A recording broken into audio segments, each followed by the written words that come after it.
So if you don't want to be recorded, turn your camera off,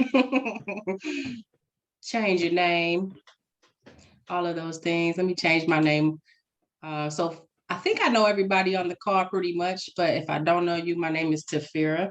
I'm a co-chair with Black to the Land. I am truly honored to have our brother Kwasi speaking today about a group that I have been following and trying to learn about, and I wanted to make sure that other people knew about the good work that the Republic of New Afrika is doing. Before we jump into that, I wanted to also, if you don't know, my fellow co-chair, Dajanaba Ali, my homie.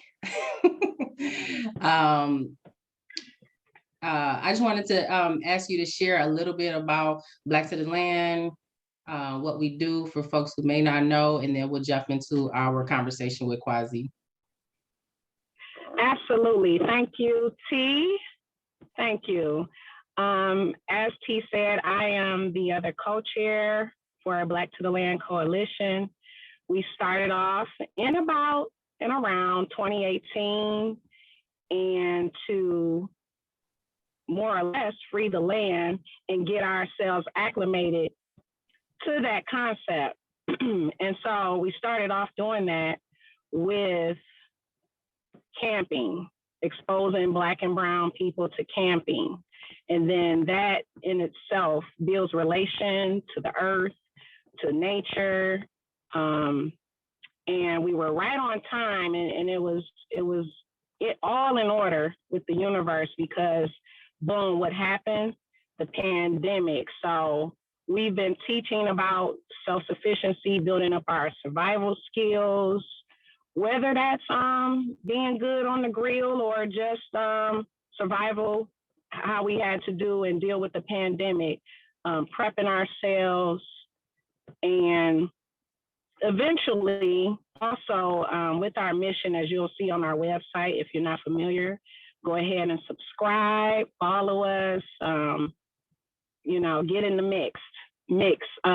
But blacktothelandcoalition.com, our mission is to build equity in the outdoors. So what that means is there are a lot of white spaces, and especially when it comes to these national parks and different settings like that, they have the data that shows that 70% is in attendance is or more, a little more, is in attended by the white population. So we're here to change that, not only take up white space, but of course, build our own spaces. So we into all of that.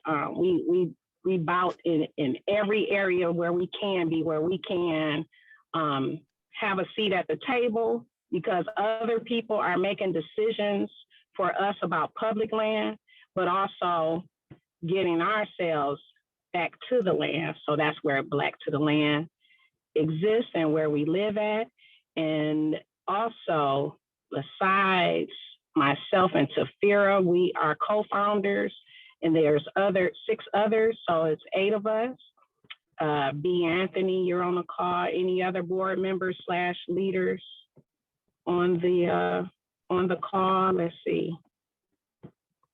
I don't see any offhand, but yeah, that's us in a nutshell. We've been doing youth programs, family programming. We're excited about our youth squad we just launched recently. We'll be doing a lot of nature-based and leadership development with our youth. And we like to partner with other people in the city who's doing great work. So we're all about relationship building. As you can see, we have Kwasi on the Zoom now as a example of, like, we're always trying to educate and just build ourselves up. So thank you for attending this Black to the Land Coalition Zoom. Right on, right on.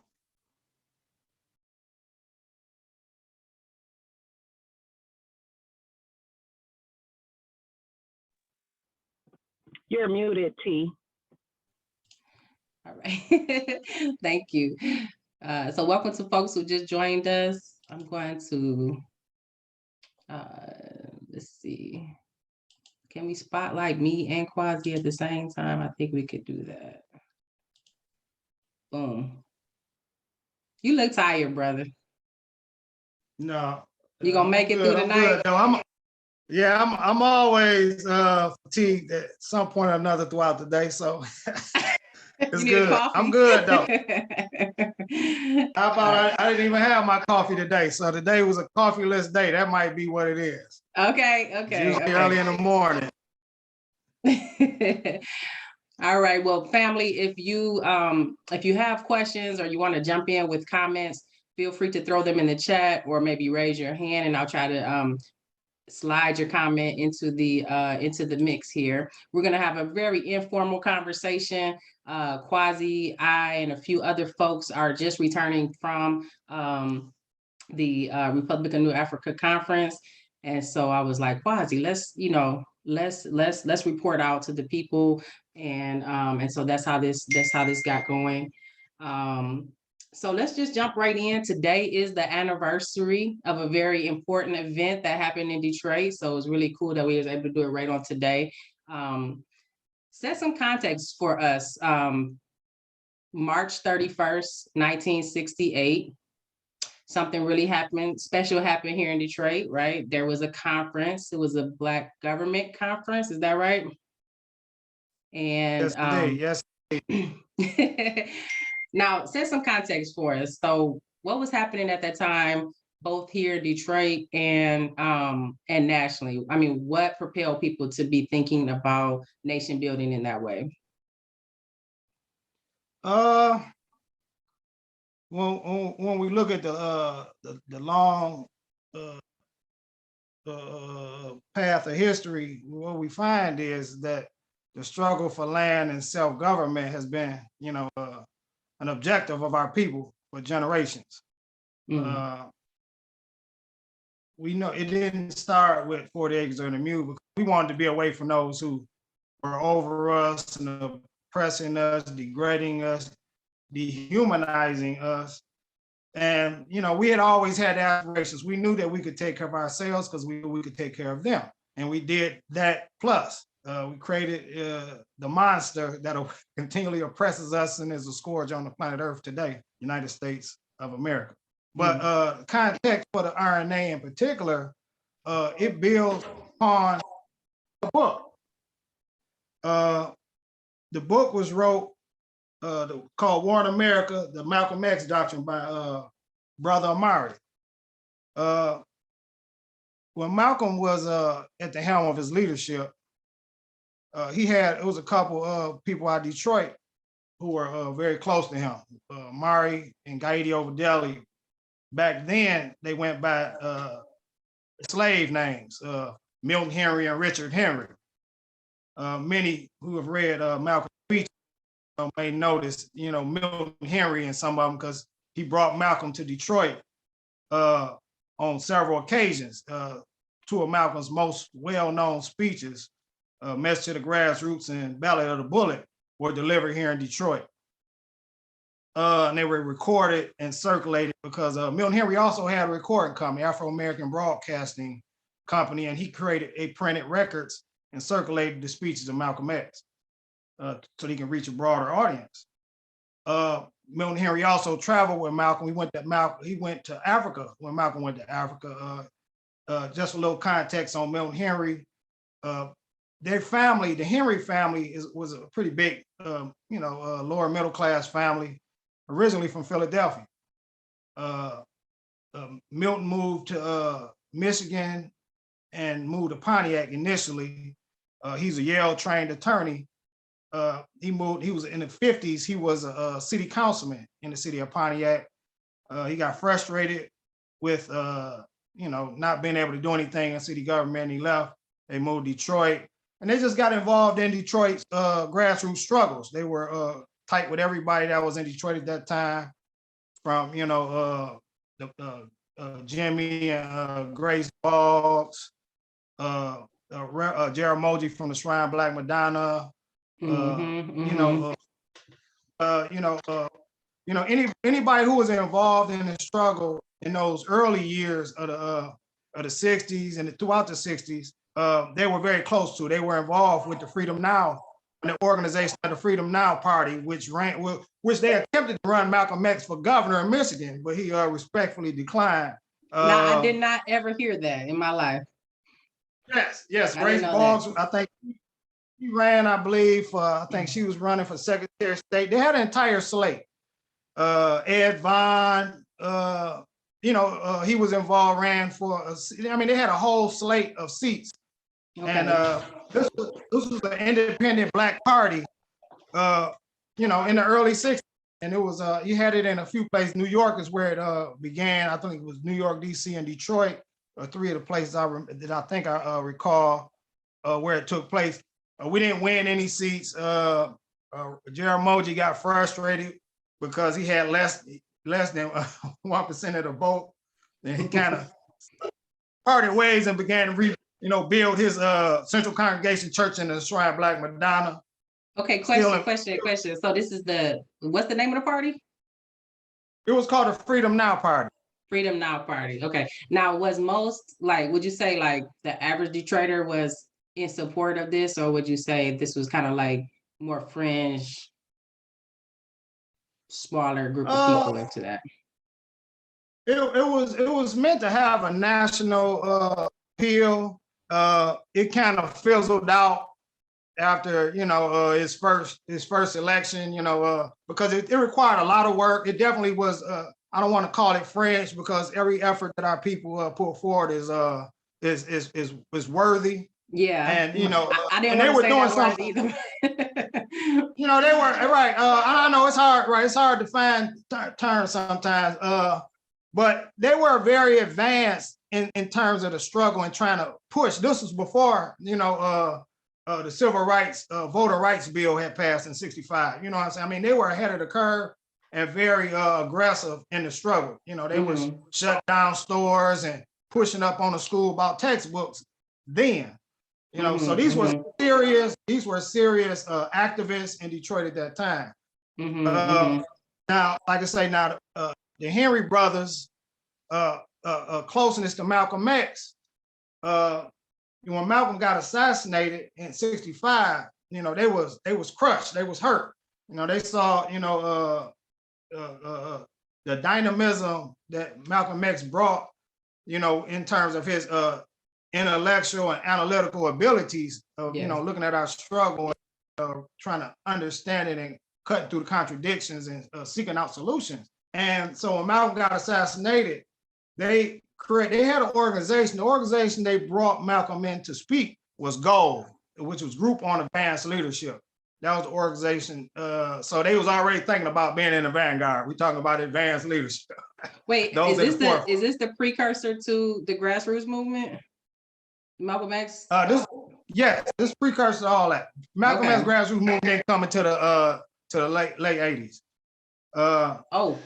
So yes, they created they dissolved GOLD as an organization after Malcolm X was assassinated, and created the Malcolm X Society.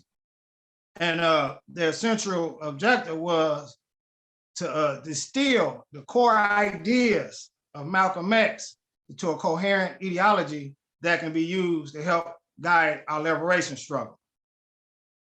In the process of doing that, Mario Verdelli wrote this small book called War in America. This is the original cover and everything. I reprint it because I think it's relevant. And he provided an analysis.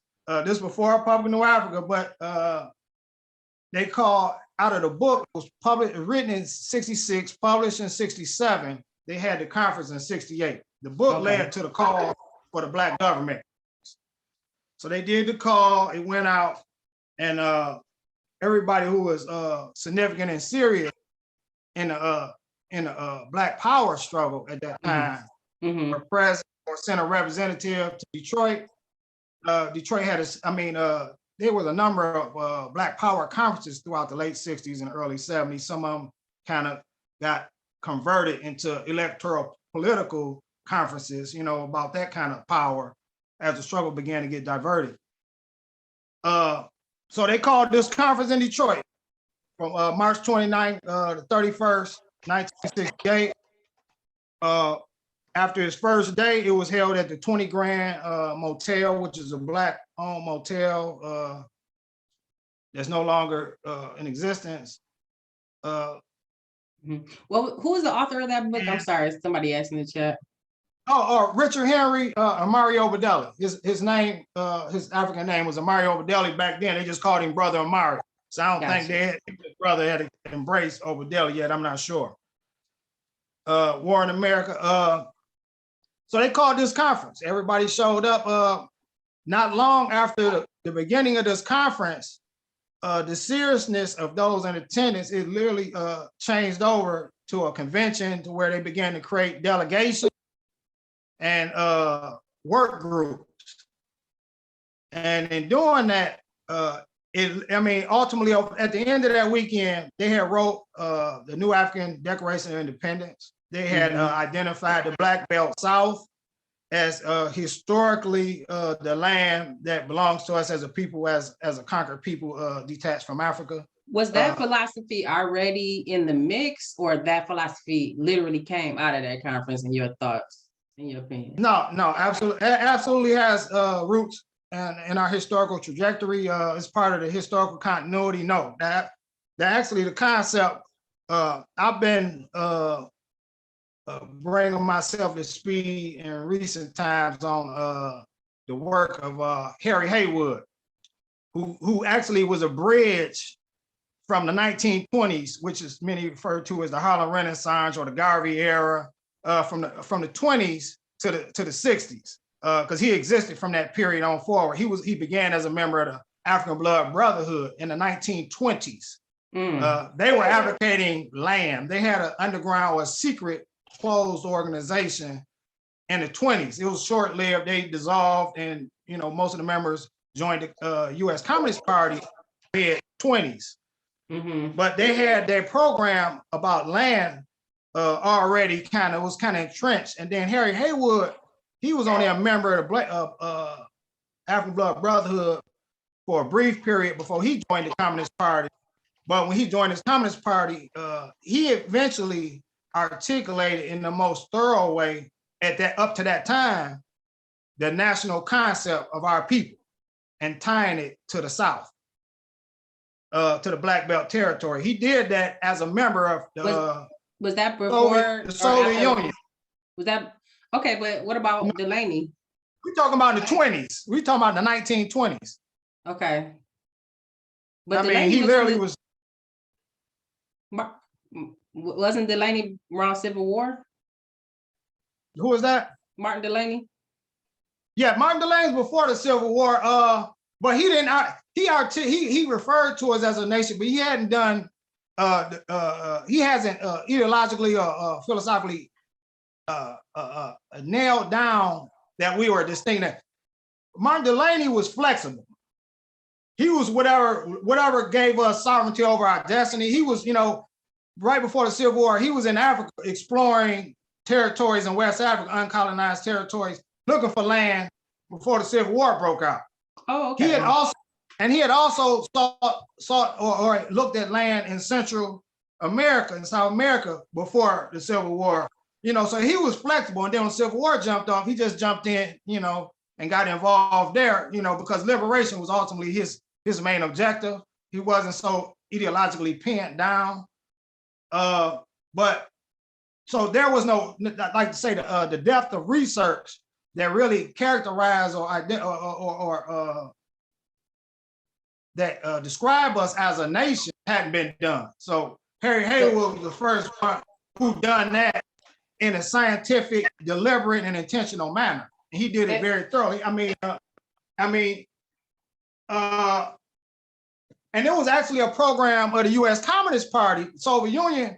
He went and studied for 4.5 years in Soviet Union, learned dialectical materialism, and learned all what they had to teach in Marxist, Leninism, whatever. But he was about the liberation of the nation. And when he came back, he had framed this idea that Soviet Union had supported like we was a nation, and that what happened, you couldn't get these white communists in America to toe the line. They would go against the Comintern and reject it because they didn't see us as they wanted to see us as somebody they had to save, that we couldn't even play a meaningful role in the struggle. And he struggled with them for decades, and even debating within the party when people pushed back against the nation concept, but they wanted to focus on race. And race, if race was formulated by those who enslaved us, the whole race concept emerged as an apology for slavery. It enabled them to justify that they were superior and we were inferior, and that it was their destiny to rule over the land and anybody who wasn't up to par. Okay. So race was a concept. So us to keep pushing against race is to push against and stay within that parameter of white supremacy. That's the argument they want us to argue. I'm not struggling about feelings and attitudes. I'm struggling about material reality, which is we're trying to seek freedom, not the freedom of the mind, but the freedom of the body, the freedom of the resources that nourishes the body, freedom of the territory that that protects and shelters the body.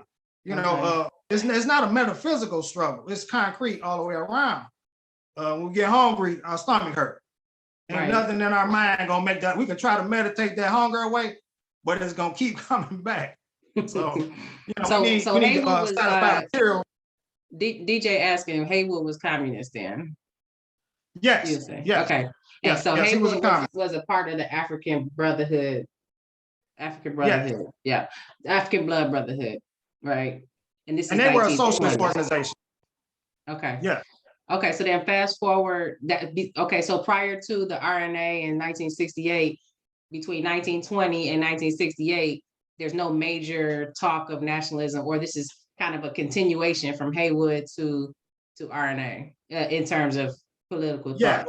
Okay. Yes, it was a continuation because Haywood continued to push that line throughout that whole period. He never, he died in 1985.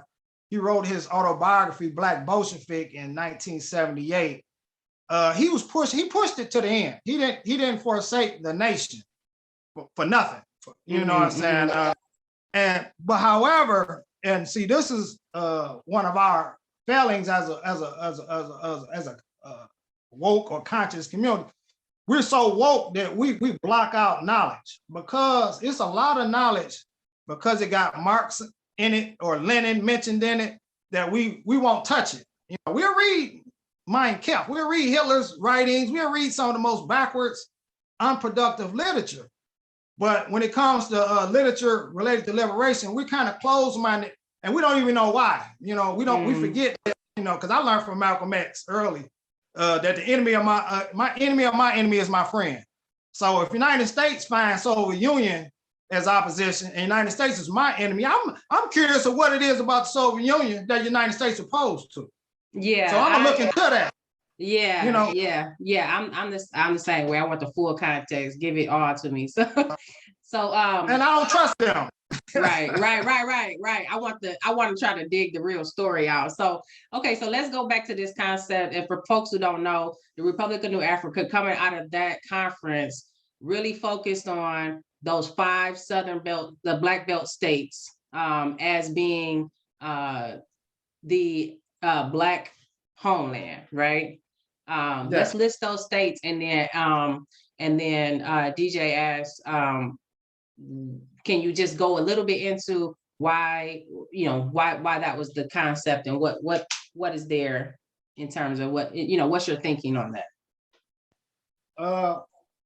Okay, first and foremost, we the 5 states which are really minimal states is Louisiana, Mississippi, Georgia, Alabama, and South Carolina. Those are just just a starting point. The struggle is we still in our embassy 50 years in since the founding of the Republic of New Afrika. Liberation struggles are not typically overnight, but those are just a base. That's just where it might end up a whole nother way. In one of the maps, one of the reasons they called the Black Belt was in the southern states is where the majority of our people resided. I'll just hold this up for a second. Majority of our people resided for the majority of the time we were here prior to the Civil War for 246 years from 1619, not even, we know we were here before 1619, but we're gonna start with the beginning of the USA from 1619 to 1865. Out of the 1860 census said it was 4.4 million African people in America.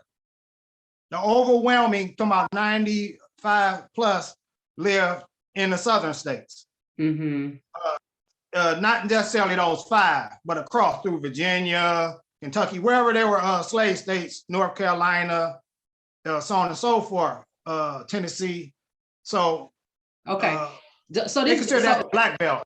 So that begs the question, and I see my homie Alexis on the line. I want to just shout you out because my first question there, when we're talking about those states, what's the Republic of New Afrika's concept of how we will relate to the indigenous people of those states? Ultimately, we've always tried to have relations of solidarity. Republic of New Afrika is not an insulated nationalist movement. We believe in internationalism. We are Pan-Africanists. We believe in liberation of all African people, and we believe in the liberation of all oppressed and downtrodden people anywhere in the world, including people with Caucasian skin. So, we don't function on the basis of racial constructs. We deal, with politics and nationalism as a tool of state power and liberation. So we've had relationships. I'm not abreast of our current any relations at this time, but we've had extensive relationship with indigenous struggles. We've been involved in support of indigenous struggles. So we maintain strong ties, and still ultimately, they get last say, because they don't occupy that land. Doesn't mean that they don't have a say in, because we know why they don't occupy the land. It's the same reason we over here in the first place, by force. So we recognize that, we acknowledge what they've been through, and we definitely in solidarity with those who, want to reverse history and, restore them back to their place of true sovereignty over their destiny. Mm-hmm.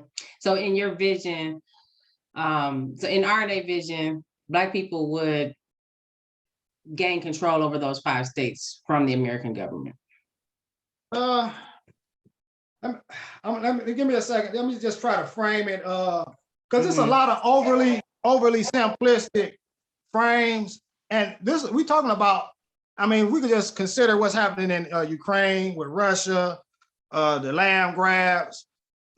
This stuff can get very complicated. It's not as simple as sitting at a table and sign a piece of paper saying we agree that this is the terms of this, whatever. That's really not how it's gonna happen. And I'll even go further to say that, with the Republic of New Afrika is considered a governmental entity, a governmental in exile. It doesn't have power. It doesn't have any authority except over those what we call conscious New Africans that granted the authority to that body. But what we have is a New African independence movement, which is a broader movement with a number of different organizations, all seeking that same objective, but may have a different ideological bent to their approach. So it's a lot of different kinds. Some very simple ideas tend to dominate the way people think about it. Ultimately, we have to look at it in the sense that we don't have the capacity to do it alone. We are physically outnumbered, militarily outnumbered. We do represent a significant portion of their military, but I don't think we can fight white supremacy as 40 million deep. If everybody jumped in, we still wouldn't necessarily be capable of doing it. So solidarity movements is huge as part of that. And when we look at the United States as a settler state, we think about Puerto Rico, who's, they have a Puerto Rican independence movement.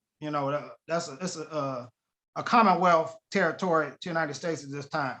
Hawaii at this very moment has an independence movement taking place. They want to restore their sovereignty over what United States claim is a state of the United States. Right. Likewise, there's one in Alaska. Let's go back a little bit. We talking about immigration and building the walls along the Mexican border. Why would they do that? First, there was already Mexicans on this side of the border. Right.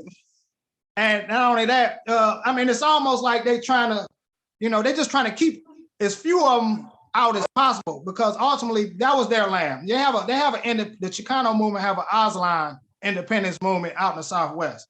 They want their land.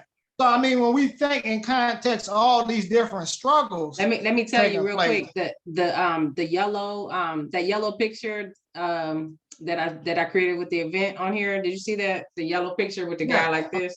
That came out of the Palestinian movement. I was like, okay. Yeah. Listen. No, and it's real. And what Malcolm did when he went to Africa, he was raising our struggle. He was taking our struggle to the governments, to all those high officials in those anti-colonial struggles, the newly emerging independent governments, post-colonialism. He was talking about our struggle in the same way he was talking about it in those speeches. You know what I'm saying? Mm-hmm. Revolution about land. You know what I'm saying? He was talking about a nationalist. Was Malcolm a nationalist? Malcolm said that was what he said himself. He said, "My philosophy is Black nationalism." Okay. And these are, like I say, these are. I had a brief exchange on YouTube comments following a video I watched. A conversation was about Malcolm X, assassination, and different little things. And it was a representative from the nation. It was a good conversation, but I had just responded to something related to Malcolm. I related to the Malcolm after he left the nation. And so I got a little pushback from that. Like the last 9 months of his life, I said, yes, that's when he was the most freest. He was thinking, and he spoke for himself. He spoke from his heart and from his experience. He was dealing with diplomats. In those last 9 months, he was still thinking nationalist. Yes. Oh, actually, that's when his nationalism actually reached its peak. It was during those last months, because Nation Islam wasn't pushing. They had a form of nationalism, but embedded in a religion is not quite the same. It wasn't a national liberation movement, because you had to join the nation to be part of that movement. So it was very limited in that regard. But and that was one of the limitations. And Malcolm understood that while he was there, and he wanted to get involved in some of the civil rights struggles. He wanted to get involved in some of the broader struggles that our people were engaged in, because he saw this as a liberation movement that was being diverted down this liberal path of reform and not revolution, not really, putting us in a position of real power. He saw the contradictions early on. So you said a lot. You said a lot of words here. You said Pan-African. You said Republic of New Afrika. You said New African Independence Movement. You said a lot of terms. What is your political? I'm laughing at you because at the conference, this is what I learned. You got to walk up to the brothers and you got to say, "What's your political ideology?" Okay, brother, what is your political ideology? Revolutionary New African nationalism. Okay, break that down. Revolutionary because we see complete change. New African because Black is a color and not a people. And nationalism because we're a nation. When we say complete change, we're not trying to reform. We're not looking for an improved status in America. We're not looking for, that piecemeal. We heard all those speeches and stuff back in the day about piecemeal tokenism and all that kind of stuff. But that's the same way it's happening now. And you have a new generation who's saying, you gotta be part of the process. It takes time. Everything ain't overnight. But we've been here over 400 years. So, but at the end of the day, none of these things, like we just recently had hearings in California about reparations in California. Yeah. Reparations is a new hot topic. It's been around for well over 100 years, but it's a new hot topic. People still don't understand it. It's about repair. And when you say repair, it's paid from nation to nation. What would the repair look like? Because a lot of people associate reparations with compensation, with money, but what we didn't get paid. They not, some people will talk about the mental, physical, and other forms of afflictions, that we've suffered. But where did we start when all this thing jumped off? What was the place we was at? What will restore us to our whole selves? We were in control of our destiny. And we were in Africa, how we was living in, what village we was living in, whatever spiritual practice, whatever traditions and customs we practice in our particular ethnic tribal community or whatever, we were in control of our own destiny. We were evolving like all societies evolve. We were creating new things. We were, exploring new forms of, tools and technology as all societies do and evolve. And then Europeans came and disrupted that entire process. I mean, Africa is literally 400 years behind in history because it lost control over its own destiny. It didn't make its own choices and how it governed its life. It was too busy struggling or fending off white supremacy in its homeland. So they couldn't create new things. They couldn't spend a lot of time. They didn't have, they great thinkers couldn't spend a lot of time devoted to curing malaria or, or whatever, yellow fever or things that they're still in Africa today because they were too busy putting repression. Same thing with us in America. We get caught up surviving and struggling against oppression that we're not able to put forth our best contributions to, to the world, as a people. So we lost control. If you boil it all down, we lost control over our own destiny. Yeah. And okay, DJ said we put it like that, disruption. Oof. Yeah. I mean, that's how, I learned that in a book, Walter Rodney, How Europe Undeveloped Africa. He talked about development, underdevelopment, and how that process works out dialectically. Hold on, brother. Hold on. How many books do you have, sir? How big is your library, sir? Well, since I ain't read them all, I don't even know how to. I buy them every time a new one drop, but I haven't had enough time to get to all of them. But I don't know. I got quite a few. I've been collecting books since I started reading. So yeah, and you had a question. And I'm a writer. Yes. I'm sorry. I ain't looking. I'm saying questions pop up. They pop up kind of quick. Yeah, I got you. I got you. It's so Angela, she was saying, just if we want to sidebar 2 seconds about reparations, and then we want to get back to the Republic of New Afrika. Well, but all right, so yeah, so all right, I see the question on dual citizenship. I see a question on reparations. Or dual citizenship. Oh, I didn't see the dual citizen. Sorry. Is that right? Okay, all right. All right, since the dual was in there twice, I addressed that one. I mean, I'm absolutely with dual citizenship. If it's possible. Ghana have offered us citizenship, so I'm all with it. I absolutely support the idea of dual citizenship. So yeah, that's a dope concept, and we are, like I say, Pan-African, so we do believe in the liberation and advancement of Africa, the Caribbean, wherever African people are at. The question, reparations for who, thoughts about who that should include, lots of debate. Yes, it is a lot of debate about that. A lot of debate because you have a lot of petty bourgeois ideas circulating as liberating ideas. Reparations, the way the United States is addressing it is not the reparations. It's not true reparations. Most of this stuff qualifies as like class action lawsuits because it only benefits to those who are direct survivors. You know what I'm saying? What happened in Tulsa, Oklahoma, it only went to the direct survivors. You know what I'm saying? Not to the broader Tulsa community or, New African community in that Tulsa.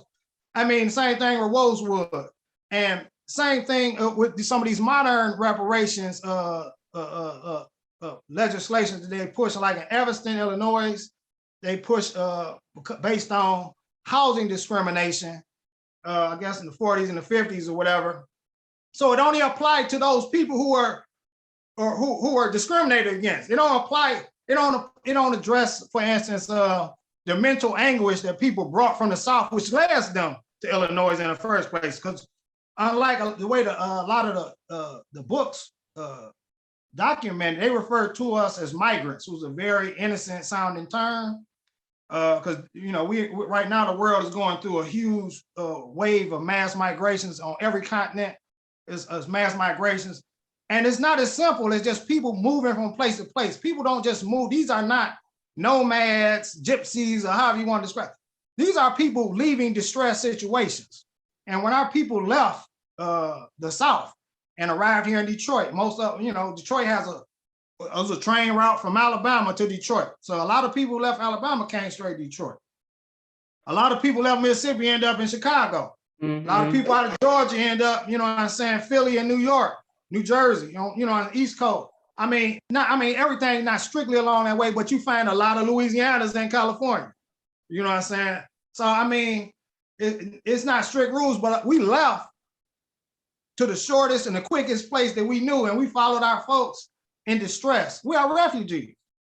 We're just like Palestinians living outside their national territory. We are refugees, but they don't, because our leaders and our scholars don't frame it as such. We won't think of it like that. Therefore, we'll never think of going back south. But when I was growing up, everybody had a relative down south. Everybody still has somebody. Yeah. You know what I'm saying? Yeah. So, and fleeing terrorism. So, so we are here as refugees. And so in that sense, when we talk about reparations, we're talking about this whole concept of repair. All African people actually suffer. United States, for one, they're gonna skulldugger anyway, even acting like they're gonna have legitimate hearings in their Congress. That's not how reparations go, because usually an international third party that mediates the reparations claim. And everything that we see, our problem is we do everything domestically with the United States. So in other words, there can be no outside voice in these issues because we do everything as a domestic issue. We can't even get another country to step up and say, bag up. That ain't fair. That's interference. So that leads me to my next question, and me and Ross, we on the same page. Talk about the RNA. Has the RNA appealed to the United Nations, or what's that relationship? They have tried many times. Mario was a true statesman, and he carried himself as a statesman. Unfortunately, he was also naive in some regards, and he tried to appeal to the U.S. government. They tried to reach out to the United Nations.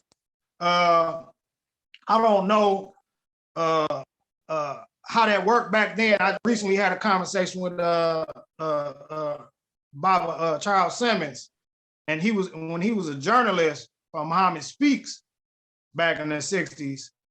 He was telling us about the United Nations and how how they used to go in there, as a journalist, and the kind of criteria, it's certain criteria you have to have. It's a few people now that are functioning. They can go into the United Nations, but you just can't. You need to be a state actor. You need a state actor to represent you. To speak on a level of, as a government, we need someone to speak up on our behalf, to begin that conversation, open up the door that somebody can get invited to the UN floor and say, this is what the situation is. Mm-hmm. But the United States being, one of the triage of the Security Council, of course they're pushed back against it, but that doesn't prevent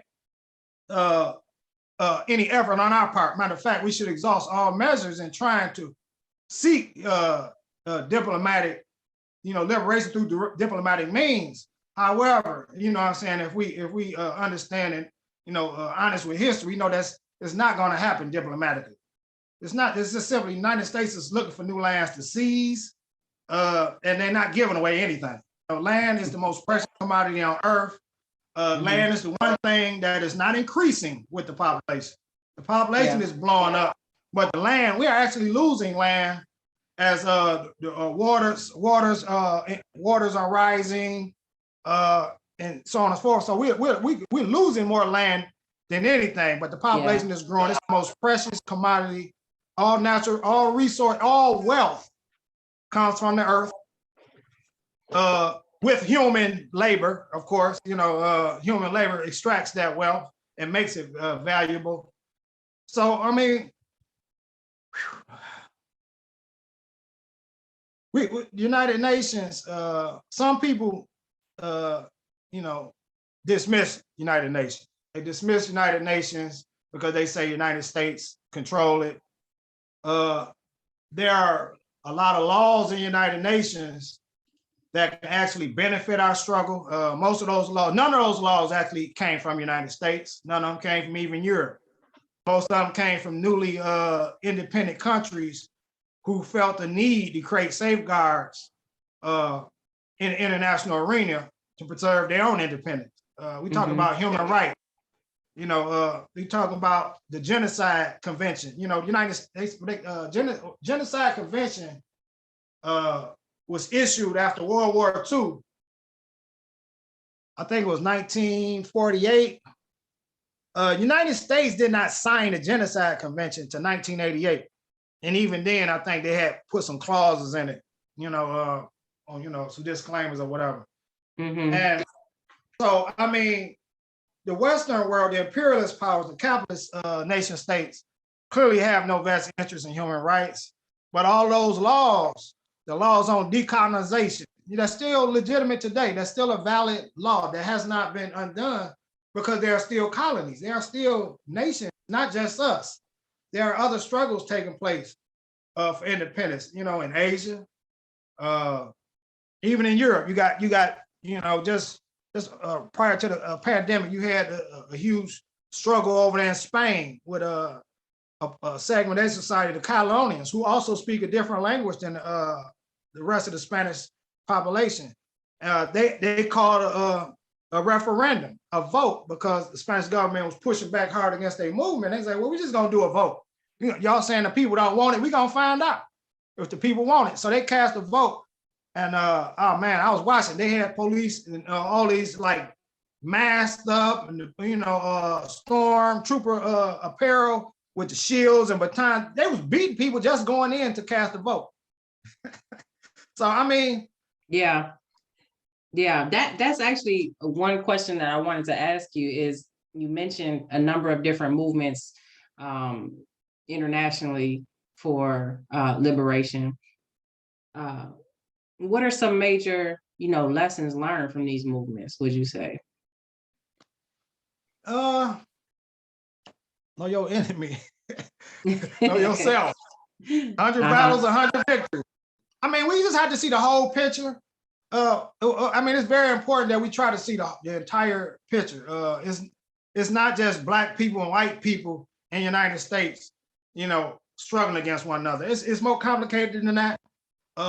Some of the when people push back against like the ADOS community, push back against particularly for reparations against, like, say, Caribbeans and continental Africans receiving reparations.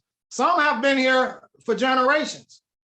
Some have been here, for decades and decades, and they've experienced, because they do have Black skin, they still experience. White folks don't ask you what's your national origin before they, treat you bad.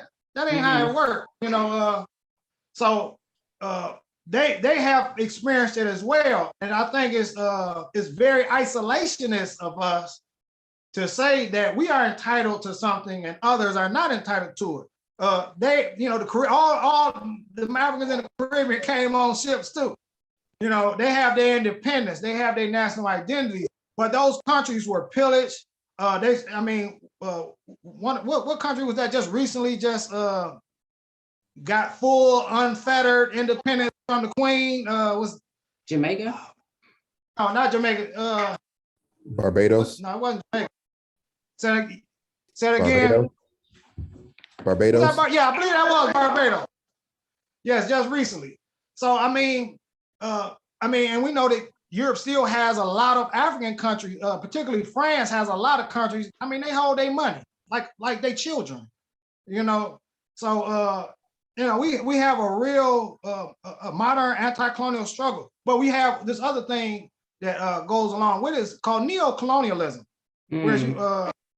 Whereas you got blackface in high place with no power, they serve the prevailing power. They serve to continue, because why? A lot of people continue to eat. You know, Marcus Garvey used to refer to them as the buffer class. You know, they are neo-colonialists. The reason a lot of us spend all our energy thinking that a vote gonna get something, because there's a class among us that believes that, but not only believes it, but benefits from it. You know, you have we talk about class struggle within our own ranks. You know, we have some of our own people who keep us on the plantation. Malcolm X talked about that. He talked about those groups who ain't trying to get off the plantation. You know, we talk about people that rather talk about racism than colonialism. It's an easier struggle. Yeah. You know, we like we was talking about in Birmingham, we was talking about the Martin Luther King letter from Birmingham jail. He threw the Nation of Islam under the bus in that letter, while he was appealing to these settler clergy to support the civil rights struggle. And what he was doing, he threw the Nation of Islam under the bus. It's going to be these black militant Muslims, or it's going to be us. And we don't talk about that much. You know what I'm saying? You don't talk about that. You know what I'm saying? You bring up a question for me that I had. We talked a little bit about this over the weekend, but what was the relationship between the Panther Party and the New African Nation? Huey P. Newton was still in prison when it was formulated. Panthers joined the movement, but the party itself, Huey P. Newton wrote a letter back. It's in that book, Black Panther Speaks. Huey wrote the letter, and he supported the idea because keep in mind, Black Panther Party 10 and they point 10. It's hard to find it today because it's been modified. I don't know when and where and by who. But point 10 of the Black Panther program summarized by saying we want land and independence and a plebiscite where only our people are gonna vote. Some of those ideas was with the Panthers that came out of their 10-point plan. You know what I'm saying? So he was with the ideas, but he too said his position was he thought it was premature. You know, he considered himself supporting of a government. Right. He considered himself a nationalist. He did support, but he respectfully declined to join, to sign up with it. He said he was going to give him more time to see. So that was his position. But what we find is a lot. What happened as COINTELPRO was waging war on our struggle. A lot of people started going underground. As you know, people was dying and going to prison. And then some people said, "We're gonna take this struggle. We're gonna go underground. We're gonna take this and we're gonna fight back." There was a creation or emergence of the Black Liberation Army. A lot of them were Black Panthers. Some of them weren't Black Panthers or members of no. They were just Black people, and they called themselves that. And it was more like this amorphous. It wasn't a coherent group. Everybody wasn't, together on the same page, but they had the same objective. However, as they was out pushing back against settler violence against our movement and our people all across this land, a lot of them began to think about the ideas like we talking about, we an army, but for what? Who are we liberating as we engage this armed struggle? And that's what led a lot of them to sign up with the Republic of New Afrika, because they needed, like, what nation are we fighting for? You know what I'm saying? We just out shooting people because we mad, or we trying to liberate something. And so a lot of them lined themselves with the New African independence movement. They began as Black Panthers. Okay, including Asada and Yes. And Sundiata, and man, it's a huge number of them. The black, like I say, there's a few documents emerged about the Black Liberation Army that came from the underground. They issued a few communique, how you call them, communiques, and they issued statements from the ground. Some of them came from people that was locked up, that was in prison, and they was trying to consolidate themselves.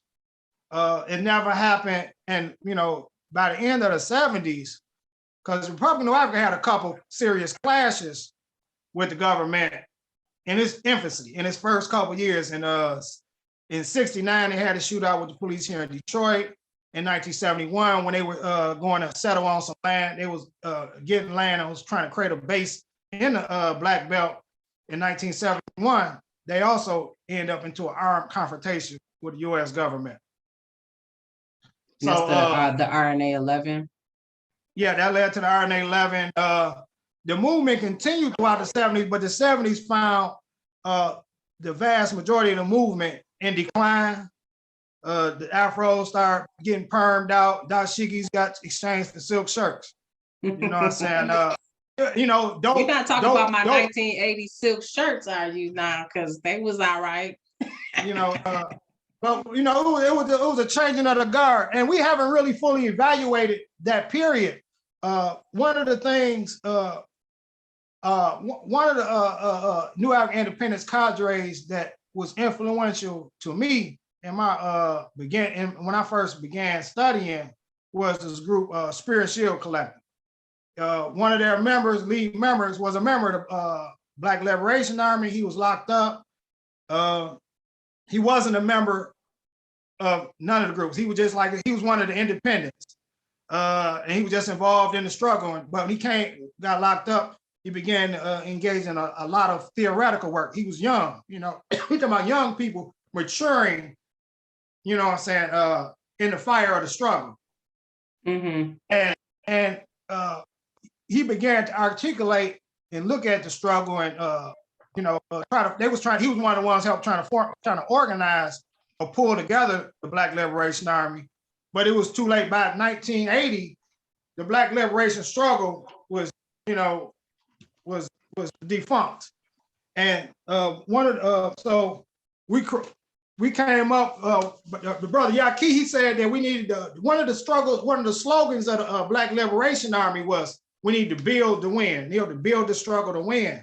And one of the analysis that Brother Yaki came up with was that the struggle, we had to be honest with ourselves, is that the struggle was defeated. Those battles were defeated. The war continued. We still here, we still struggling, but those battles of that period were defeated, and that we pretty much started from scratch. Our struggle was upended. You had Black capitalism enter the picture. You had electoral politics enter the picture. Everything that can help feed a false faith in us began to emerge. The living conditions of our people continue to suffer. I remember the early 80s when McDonald's in the military was, the most anybody could be guaranteed. You know what I'm saying? I mean, it was really, really tight. The country was in a recession and we didn't know what to do. You know what I'm saying? But vote for me, I'll set you free. That's how it went, and we still caught up on it, and we haven't really critiqued and looked at that. Let me ask you this, because Bien, I know, gotta go. And he had a question in the chat here. Let me go back to it here. He said, can you speak to the challenge of demanding liberation of land from America within? Does land liberation require an inside approach? And if you want to come off of mic and expound on that, Bien, feel free. Because he had a little bit further down the road, he says, for context, there's a ideological battle, reformist versus revolution, that can be suffocating and progressing the goal. So, right. Okay. Yeah. All right. Now, I asking for liberation is not asking for liberation, because I don't see that as even, it don't even seem logical to ask for freedom. But I think the role of advancing our struggle is to also elevate it through whatever context that we can to raise the consciousness. We have a broad struggle even today that covers a lot of different areas and categories of suffering that we may experience, from education to drug abuse, teenage pregnancy, to gang violence, to homelessness, to environmentalism, all these different things, but none of those things are linked up to our oppression. None of those things are linked up saying that they are part of a grander struggle. They all kind of end with their particular or individual goals. All of them are relevant. Every last one of them are relevant to our struggle. But they all should fall up under a national liberation framework. In terms of ideological struggle bogging down, from what I learned from every liberation struggle that I've ever explored to study, ideological struggle is central to it, because correct ideas matter. And debate is how you arrive at correct ideas. Not empty debate, not uninformed debate, not just opinionated debate. This is what I think debate, and this is what I believe, debate. But it needs to be grounded in material reality and the conditions of the people, and looked at in context of history. And we don't do that. We don't do that much. And but ideological, I come from a tradition of ideological struggle. Much of what I study, I love the mixtape battles to the ideological struggle battles, because it helps us achieve a higher truth. You know what I'm saying? Steel sharpens steel. And like I say, how we gonna overcome an idea that seems right but's wrong? I see you camming up a little bit. Wrong. Did you want to say anything? I see B camming up a little bit. Did you want to say something? Are you good? Y'all on point. I feel like I guess the only thing I'll just add is that it seems like it's so critical to how this move, how it would be actually successful. And I just want to know, like, based on where we are now, like, how do you see those ideological differences playing a role in actually making it to the goal? Well, I mean, to be honest, I don't see any real ideological struggle taking place.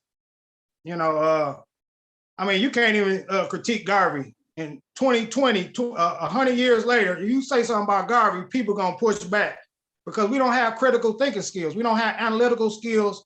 So I mean, we're not really having debate. We're not having that. We still into feel good kind of stuff. We like our leaders to make us, show you right, stomp our feet and feel, we want to feel good. And I think that's failing us because we're not critiquing, what is the essence or the substance of these ideas? What's the end game? Here in Detroit, I remember when New Era Detroit was organizing, and I was trying to get involved and help them along. And, at the end of the day, I'm like, I know y'all in these streets, but what's the end game? What are we really struggling for? You know what I'm saying? Because if you're struggling against crime, you're struggling against your people. You're not struggling against oppression. So, I mean, what are we really, run up in churches. I mean, what are we struggling for? And, you ask these questions, and most people really don't know what the long game is because they don't see the game beyond their personal selves. Yeah. They don't see it as part of a historical continuity. Like, am I doing what my ancestors were doing? Am I building on one? Because the struggle changes. It evolves. It don't stay the same. We still repeating, the same thing they were saying in the 60s. No different, because we haven't critiqued some of those sayings. Some of those sayings need revision. Black power is very outdated as a saying. Richard Nixon, endorsed Black power in the same year Republic of New Afrika was founded. But no one looked at that and said, how could he possibly do that? Because that was my first time hearing that clip from Nixon you pulled out. Right, I mean, because I mean, we didn't unpack. All words are concepts that has what we call in revolutionary struggle a two-line struggle. It has a reformist and a revolutionary side. Just like technology, just think of your iPhone. We love to use it. We got the GPS. We can find all the information on our fingertips, but they got your fingerprint. They got your facial recognition on it. It's a fucking tracking device. Everywhere you go, you take your phone, they know where you at. Everything has a dual nature to it. And so we're not looking at the dual nature of like, what's the strength of Black power? What's the weakness of Black power? You know what I'm saying? For one, we didn't define what power was. So everybody who came along had a different version of Black power. Okay. The church. Yeah. Sorry to cut you off. Go ahead. And then I have one of my final questions for you was, how do you define, what is the struggle for you? And how do you define it? For me, I mean, I'm just looking at it like I say, and trying to understand and connect to some of the concepts that circulate today. You know, today you got reparations, you got a struggle where a lot of people talking about healing, self-healing, self-love. And at the end of the day, like I say, if liberation ain't about restoring us to our full humanity, then what's the point? I mean, we're being restored because we've been dehumanized. Even as we're very functional today, don't mean we ain't fucked up and dysfunctional. You know what I'm saying? And that part is what we ignore because it's easier, you know what I'm saying, to go along and get along. You know what I'm saying? Ignorance is bliss. The less you know, the less burden you are with the pressures of the world. You just block it out until that police, you know what I'm saying, with his billy club knock sense into your head because it can happen to anybody. You know what I'm saying? We had, for all the people that got in the streets around George Floyd, we haven't stopped police violence. People have been shot, beat, and everything ever since. It's never stopped. So what are we struggling for? We're struggling for our humanity. What does that require? You always say we pick up the gun so we can put down the gun. You know what I'm saying? I mean, we don't want to have to go this way, but we got to go this way because they won't allow us no other way. I love that. And that's the part. It ain't easy to embrace because nobody want to gear up for all that mess, but everybody look like they're gearing up for all this mess. So I mean, so what we doing all that for? We just pick up the gun so we can put down the gun. Woo! I mean, but ultimately, like I say, whatever you can do in peace, you want to do in peace. You don't want to glorify, glamorize conflict. You know what I'm saying? That ain't cool. You know what I'm saying? By no measure. But at the end of the day, we dealing with some beasts. We dealing with the beast of all beasts. You know what I'm saying? And we got to be honest with that. We all know some settlers that's all right, decent human beings on an individual level. But as a group, you know what I'm saying? We need some Jim Brown. We need, they don't need instruction. They don't need to be all up on us. Just go do your thing if that's what you think. Go do your thing. And, there are North Americans that has been in alignment with the New African independence movement. Mutulu Shakur had some North Americans, and we don't call them Southern Americans because they didn't align with America like that. We call them North Americans. And that's political prisoners right along with him. So, we have to be honest. So that's why another reason we don't play into these race concepts. We don't get into these simple-minded concepts because those are the concepts of white supremacy, of settler colonialism, capitalist imperialism. It's easier for them to reign when they can divide people. That don't mean you don't vet your allies. That don't mean you spend all your time seeking allies. Because our struggle is in our community and among ourselves. And what was the sister said? What the brother said, Brother Hakima, one of the RNA 11.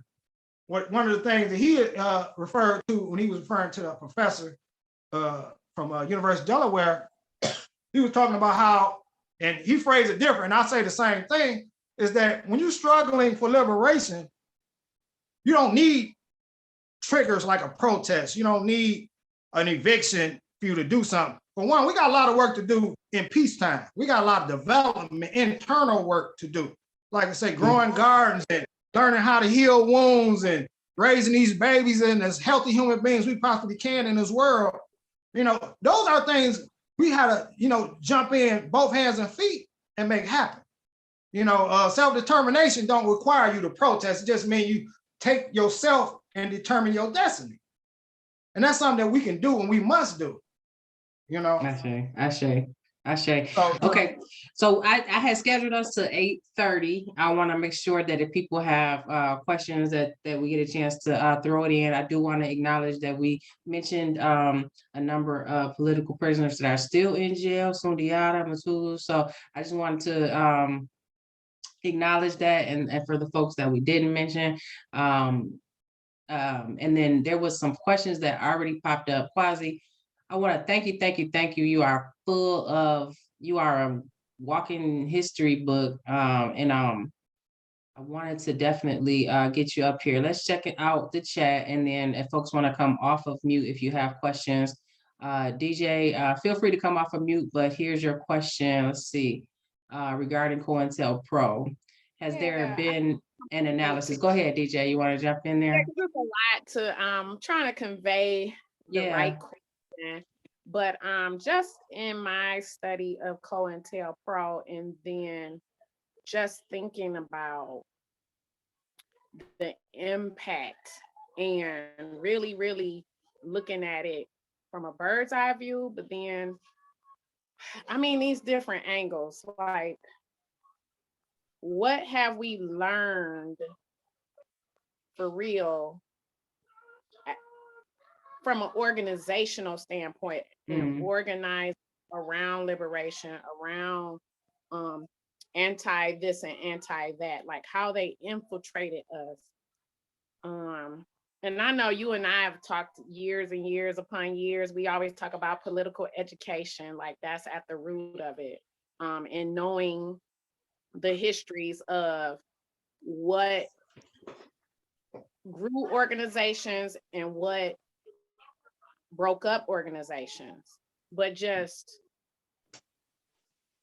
like, has there really been, like, even the Bobby Seals and the Huey Newtons, like, have they came back to the table and circled back, like, dang, I peep how they did it, like, I know what just like, for real, like, we can't miss that. And then I always relate it to, and I could be romanticizing it, but I always related to the Underground Railroad. Like, man, we had to be tight. We had to trust each other during that time. We didn't have like people, Uncle Toms and all that, even though I'm sure we did, but it just seems like you got to have a level of trust and a just being really tight, shoulder to shoulder with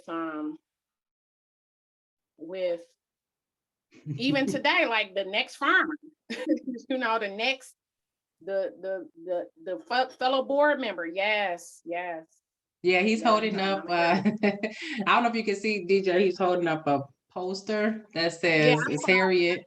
Okay. Yeah. It says on secrecy and safety. I said it.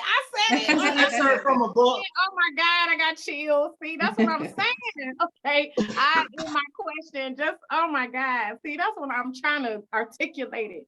Oh my God. See, that's what I'm saying. Like, ooh. Okay, go ahead. Let me respond to the questions.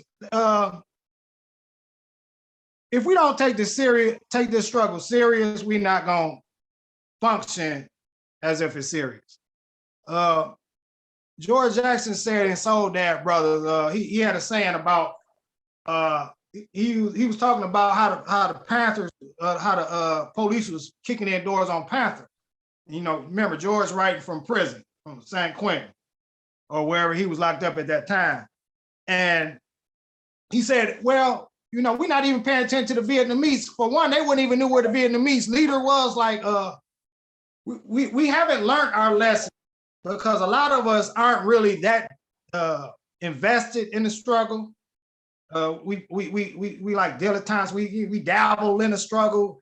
A good protest, we show up a little bit, say we was involved. But at the end of the day, it's a lifestyle. I mean, if we really believe, like George Jackson said, we believe that they're the way they are, if we really believe that they are the way they are, then we would function different. If we believe that hell was hot, we burn forever, we would never see it.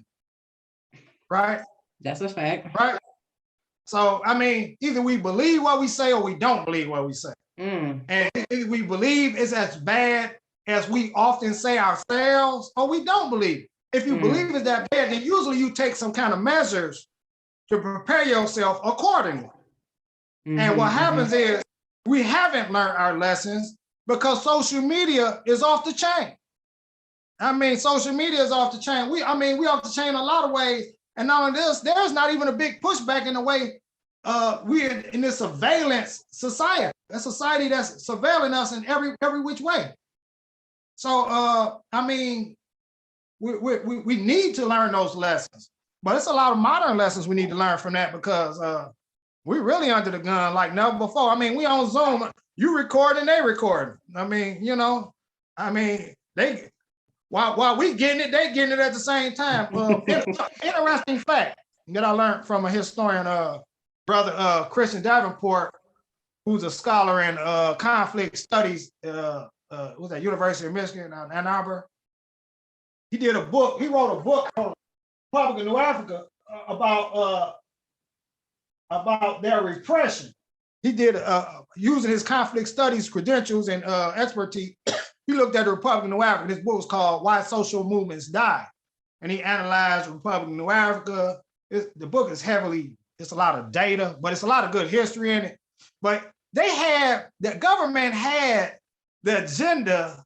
They knew when and who was going to be at that founding conference of the Republic, at the Black Government Conference before it took place. Come on, in 68? In 68, yes, in 68. They knew. But that's because everybody who was there was already in surveillance. Everybody who got that letter, got the invite. Come on now. And now I got a couple files. Detroit had a Detroit Red Squad, and then they had a special services desk that didn't even work side by side. I got a stack of documents. These not even federal government, these Detroit Police Department files from surveilling Republic of New Afrika meetings in Detroit. They had a spy from each of those police bodies, didn't even know each other. In these meetings, they would have just to corroborate. They would sometimes have more than one, and then have an informant, and then just to corroborate the information, so nobody give them misinformation. They had multiple people so if you got 13 people in the room, 3 of them might be snitches. So now you compromised. And it just so happened that one of the studies that came out, I wrote a book on snitching about a decade ago. A legal scholar, Alexandra Natapov, she was teaching in California at one of those universities, I forget. She did a study that showed on the Black community. She was using empirical evidence on a lot of the drug cases from the 80s and the 90s, that 1 in 8 people in our community is a snitch. Using, she's just extrapolating the data based on the prison intake. Like 1 in 8 people that was going to prison was ratting on, based on the data. And the individualism runs rife today. It wasn't so much. It wasn't as deep. I think I would like to think in the past. I would like to think that everybody who wrote a book wasn't trying to get publishing dollars, but was really trying to get the word out. That everybody was thinking wasn't trying to get likes, but was trying to help push the struggle in a legitimate way. Today we living in a different culture, and we got to really evaluate that. That's a fact. Evaluate. That's a fact. Is there any other questions from folks before we wrap up? We don't want to keep you way past your bedtime. And Kwasi, I got another call to jump on right after. Do you? Okay. Okay, well, we'll wrap it up. If there are no other questions, can you tell folks how they can reach you, a little bit more about you? We kind of jumped right in, and I didn't tell folks if they aren't familiar with you or your works, You are the founder of The Shed, right? You want to talk about that and your clothing line and any other thing you want people to know about you and how they could get in touch with you? Well, the things that I do, that's the key. I'm trying to stay independent so I can keep doing what I do and don't have to, I'm a part of Detroit chapter, Community Movement Builders, Detroit chapter of Malcolm X Grassroots Movement. Both of them have pages on Facebook that you can attach to. They have a page for Republic of New Afrika provisional government. I'm not directly involved in that, but I will be bringing Detroit into that as of this summer. We will also be doing we did in 2017. We did the first New African Family Day, which was more of like a festive event of just celebrating family being a cornerstone of the nation. We need to build stronger families and also relationships among those in the struggle, because people in the struggle often kind of just deal with the people that's involved. They got families at home. We never interact with them. They don't know us, and that creates its own strife and situations. So we try to we need to try to build the family structure in the community. Just build like an extension of what me and you said talking about when we said restoring the neighbor back to the hood. We only got hoods because we don't have neighbors. We need to extend that a little further and get our family structures together so we can have these these building blocks for the nation. Absolutely. Absolutely. So but to reach me, I just follow Facebook. My Facebook, just Kwasi Akwamu. I just leave it at that. Keep it political. I ain't gonna get commercial with it. I push back against capitalism too much to be throwing my little shameless plug in there. So we just stick to Facebook for now. All right, brother. Look, happy Nations Day. Today is the anniversary of the signing of the Declaration of Independence for the Republic of New Afrika. That happened right here in Detroit. So we big up in that. And I just wanted to thank you, Kwasi. There's a lot of people in the chat saying thank you for your time and your knowledge. And if folks want to follow up with you, feel free to follow Kwasi, and he's always dropping some jewels. And we really appreciate you, brother, as a pillar in our community. Thank you for celebrating Nations Day with us, Black to the Land. And if there are no further questions, peace and love, family. All right, let's rebuild the win. All right, peace.